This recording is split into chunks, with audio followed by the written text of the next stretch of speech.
And now, introducing the blue corner first. At 5'10", weighing in 144.3 pounds. Tonight, in her first world title fight, she stands undefeated at 7-0. She fights out of Sao Paulo, Brazil. Introducing the challenger, Talita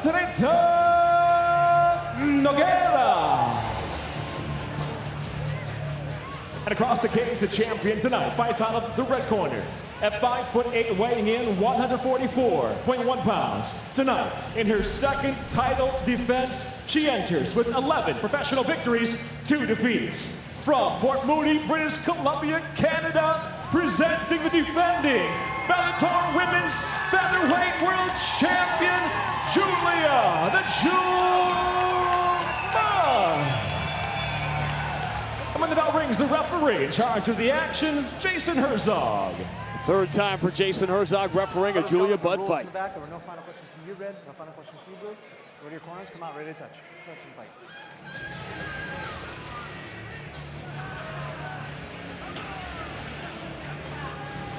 How many more worlds are there for Julia Budd to conquer? We're about to find out. Next round, buddy, you ready? Buddy, you ready? Fight! The fight clock in the main event brought to you by Miller Lite. Great taste and only 96 calories. The million-dollar question. Can Nogueira get her to the ground? But if she does, can she do what she needs to do with Julia Budd on the ground against a world-class grappler? And see, that's the thing. If she gets her to the ground, now let's speculate. Will she get her there early while she's dry, before she's slippery? If she gets her to the ground, is she going to use too much energy getting her there? And Julia's going to be able to scramble up. We're going to have to see those things. But let's not forget, as recently as last week, where we were reminded, when the great wrestler takes on the great striker, often the script gets flipped. The striker has got to be prepared at all times, knowing that what's good for the goose in terms of the rules is still good for the gander. Just got the update on Eduardo Dantas. Chris Honeycutt with an impressive win tonight. Special start time, 8 o'clock tomorrow night from Rome. As Patricio Pitbull and Daniel Weichel try to top that instant classic they had at the Scott Trade Center in St. Louis in 2015. All right, we've got one strike thrown between two competitors. It was for Julia Budd. It was a power leg kick to the leg. It landed. I will tell you, historically, our champ is usually pumping a lot more jabs in the first 90 seconds of the fight. It feels like there's a definite feeling out process. Perhaps Nogueira is giving her a look. It's confusing her for right now. Wild leg kick from Nogueira. A lot of Nogueira stuff is wild. You wouldn't call her a polished MMA fighter. There's a great contrast in the two of them that way. Nogueira's kind of all over the place. Julia Budd disciplined. At moments in her career, confidence issues we've talked about. There was a moment I talked to her about it the other day when we were watching her fight in a fight in which she should have won easily. And you say, boy, sometimes Julia Budd just forgets that she's Julia Budd, and that she is that good. Yeah, no, that's right. And so many times you want to convince an athlete how great they are to take what they perceive as an obstacle, a mental block, out of the way. Sometimes you do that and you realize, wait a minute, that little bit of doubt is what served as the motivation, as the drive, as the preparation. So you have to be very careful as a coach what you add, but you've also got to acknowledge what it is you remove. And I'm not sure that her self-doubt, and I would agree with you, it's a lack of awareness. She is better than she gives herself credit for, but I'm not sure that doubt doesn't seem to serve her. How aware are you of the crowd when they are unhappy with what is happening or not happening in a fight? Well, I've only heard from other fighters. Derek Lewis just recently, he said he was very aware of it. So I think that's a real thing for these athletes. They can definitely hear they usually have their ears trained on their coaches. There's a big takedown. Big slam. Julia Budd took her time, waited for the second leg, and planted Talita Nogueira. Nogueira said this is where she wants to be. Julia Budd said, fine, let's get there. And this was the point. World-class grappling from Julia Budd. Knees to the body are absolutely legal from this position. I'm surprised Julia has not thrown any yet. She looks to be settling her weight. Options here are elbows, submissions on the far arm, but again, a knee to the body is certainly a devastating strike. This is where she put Marloes Coenen. One of the GOATs, one of the legends of the game. No question. Marloes had a great career. I miss her. I miss seeing her in competition. Speaking of moms now. Look at Julia Budd's left knee. She's pinning it right on her opponent's hip. She's going to follow her with that knee. And as soon as she gets lazy with that knee, you're going to see Nogueira start to recover a guard. Oh, she's trapped the arm. I did not see that till now. Nogueira's going to have to move. She's sacrificing position, but she needs to. This is the right choice here by Nogueira. Julia Budd takes the opportunity to try to get under the chin. I don't think she has it, Sean. I think she's too far off to the side. There's a veteran. She knew she didn't have it the first time. It's more of a neck crank here. I don't know that she's looking for a submission or she's just trying to protect her position, almost like defensive a takedown. She's trying to turn Nogueira's face away. She's succeeding at it. A dominant round one for the champion once she got going, and she finishes strong. Are you ready? Fight! We talk about the two Julia Budds. We saw the confident world champion in round one. Yeah, that's exactly right. Look, Nogueira said, don't you dare go to the ground with me. Julia said, oh, I'm going to the ground with you, all right. Managed to, I mean, if it was just straight jiu-jitsu rules, she managed to stay in side control. She certainly owned that aspect of it. And I think that's going to make her more confident here. I don't think she's going to waste as much time in this round. I think she knows where she wants to get this contest. Everybody knows about the early losses to Ronda Rousey and Amanda Nunes. Good front kick from Nogueira. And, you know, when you talk to Julia about it now, she's grateful that those happened so early in her career. And I said to her, what, can you really learn something from a 16-second fight? She said, absolutely. Never let your guard down. There you go. Yeah, there you go. Some people pack it in and they say, well, if the gap is this big, then I just don't belong. And other people say, no, I'm going to use that and I'm going to move forward. Julia is the latter.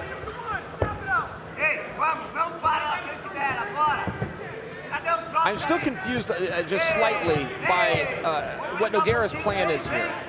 She's referenced the ground. Generally, people talk about that. They talk about being on top, yet she has not attempted a takedown.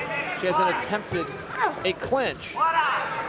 And what happened in the 2 minutes when the fight was on the ground in the first round, that has to be in her head now too. That's right, and I would think that would be a positional issue where she's thinking, okay, let's go back to the ground, except now let's try me on top. But I don't know. I'm based on that because she influenced me with her pre-fight interviews. She hasn't attempted that yet. I don't have a problem with her not succeeding. It's a two-person sport. What I'm talking about, Shauna, she has not yet attempted to do that. Julia Budd was just stalking her a minute ago, and that confidence is growing.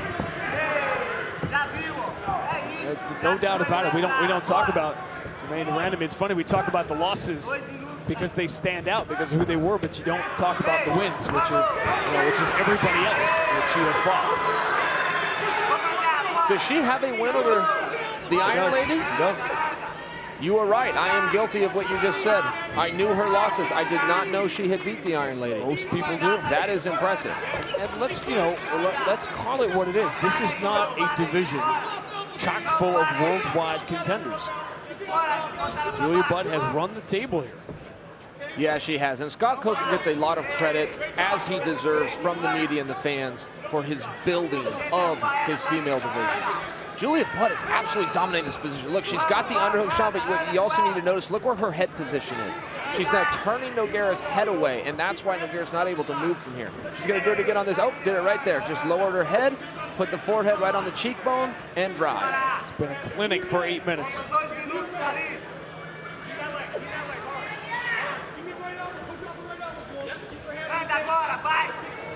Oh, the head position. It takes discipline to do that. It looks easy the way but the discipline you have to drive your face into somebody else's nonstop. It is absolutely going to shut Nogueira down from mounting an offense here. Why? It turns her body, you know, it's like anything else. Maybe our listeners at home can try it right now on the couch. Turn your head one direction and then imagining walking forward or pushing something or lifting something. No, no, no. You always keep your head square. You always keep your chin down. You always keep your face straight at all walks of life. That's not different in a cage fight. When your neck is going one direction, you can't drive your hips and body forcefully in a different direction. Paramount Network and Chael Sonnen not responsible for any injuries suffered on the couch. Thank you for that. And I will see you in HR. So what do you tell Nogueira here at the end of round 2? Look, this is on her. And even if the crowd's saying, why is Julia not doing more? Julia is dominating position. She's using strength. She's using energy. You see the sweat rolling down her. She's really working hard here, but she also understands, I'm on the offense. Nasty elbow thrown by Julia Budd. Big Nogueira crumbles to the canvas, and Julia Budd now smelling the finish line. Pouring it on. Oh, and she's got the arm hooks. The right arm is helpless of Nogueira. She's got her head under the left arm, and Nogueira almost defenseless. Jason Herzog taking a very close look here. There's a big left knee that sent Nogueira down. I think she went down to try to recover, knew if she got enough points on the ground, she would at least have to deal with the knees, but now she has to deal with this position.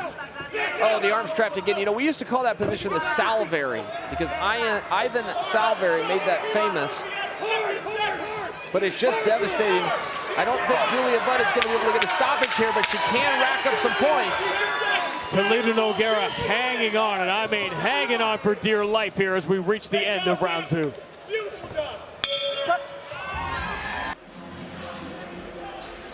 All right, look at this. This is the replay. We're going to see a big knee coming up here in just a minute. Julia Budd distracts her a little bit, uses that underhook to pull Nogueira's arm away, leaving her body wide open. Nogueira crumbled here. I believe she might have gone down, Sean, because under the rule system, it at least protect her from knees. Look at the eyes of Julia Budd. She is on the hunt right now. Yeah, I was actually watching her in her corner between rounds. She was very fresh. She was up. She was bouncing. You could see it in her eyes. You could see it in her face. She has plenty of gas left in the tank. Probably some discussion. I wouldn't be surprised if a judge or 2 or 3 went 10-8 during round 2. Certainly that got close at the end. Yep, and that knee definitely counts as dropping your opponent. Some fight-ending moments in those final seconds.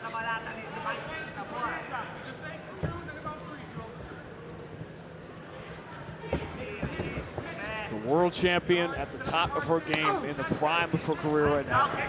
She has put on a show.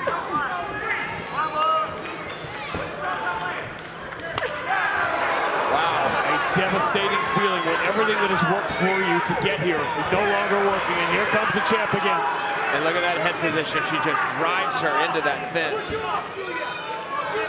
Nogueira's got multiple battles, but before she can mount them, she has to deal with the first one, which is getting her chin back, getting her head level. Julia Budd trying that same attack, trying to get that left knee up in there, get it down to the ground. Dominant position this time earlier in the round. Her coach, her husband, Lance Gibson, barking out the instructions, use that head. Push off, Jules. Push off and use your kick box. Push it off. Oh, Too Nogueira strong. goes down. I think she turned her hips, tried to do like a judo throw. That fence is not going to help her. Julia Budd can engage here. She's choosing to keep distance, but she could also choose to come in and engage. Everything has worked, and she steps through and nails Talita Nogueira. Pulls the leg one way, throws it straight the other way. Very good technique. This is checkers and chess right now. And this is where Nogueira said she wanted to be. She does have a very good guard. She, in fact, will even use the rubber guard at times where she'll use her flexibility and pull her legs up. She's not able to do anything here because Julia won't stop attacking. As long as you can keep your opponent on the defense, they can't mount an offense. Whereas there have been a couple of early leg kicks, has there been any offense since from Talita Nogueira? Julia can post on the face if she wanted to, start to set up some elbow attacks. Remember the success that Tito Ortiz and Randy Couture both had at pinning somebody into the fence and using those elbows.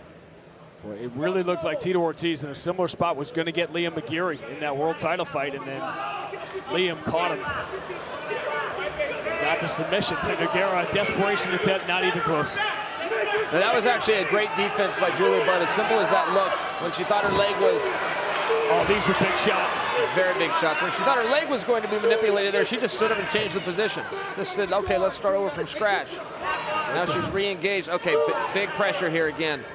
She's got her head exactly where she wants it in terms of using the fence against her. And again, Sean, if Nogueira can get her shoulders or her back to the fence, now the fence is working with her. But when it's your neck and head, you're stuck. Jason Herzog telling Talita Nogueira, yeah, you got to get up. There is a gleam in the eye and a killer instinct right now in the world champion that we have not seen. Sean, I'm catching that as well. Her face does look different. Her expression does look different. And that's called a roll, right? When the snowball starts going downhill, it only gains steam. Strong left, backs up Nogueira. There was a mess and a monster right. Drives into the canvas. Julia Budd, come on, the finish line, and it's over. A truly dominant performance from a world champion in her prime. Oh, see, and these kicks were a bit of a surprise. She started to use those kicks. We thought she was going to chop away. She ended up using it as a distraction to use this big, straight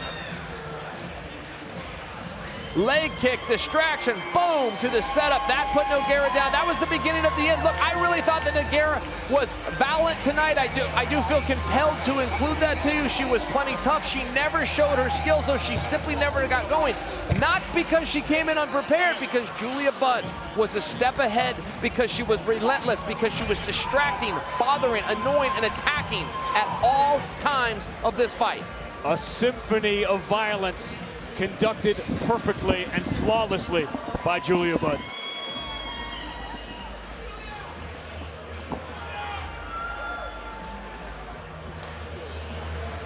Her 10th consecutive win.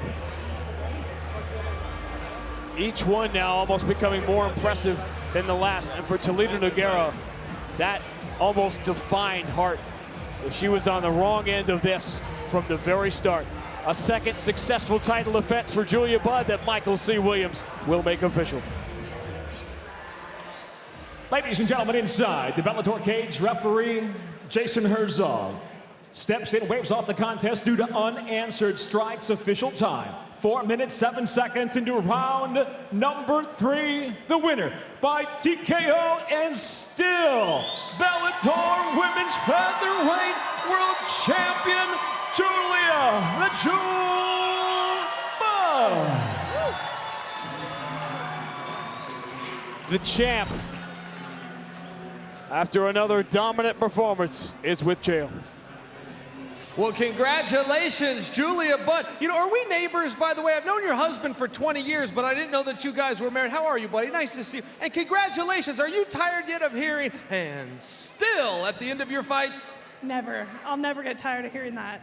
Did you like my impression of it? Yes, I loved it. I got to ask you, so what is next for you? I mean, who is next? Who is left that has the courage to step in here? Have you been called out? Is anybody saying your name? Who are you looking at?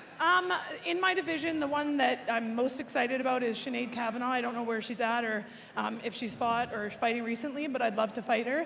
She's kind of, the next person in my division that I'd like to fight. Well, I certainly look forward to it. I got to say, when this contest started, it looked like you were feeling her out a little bit. You guys circled, but finally you saw driving her into the fence. That's where your opportunities were.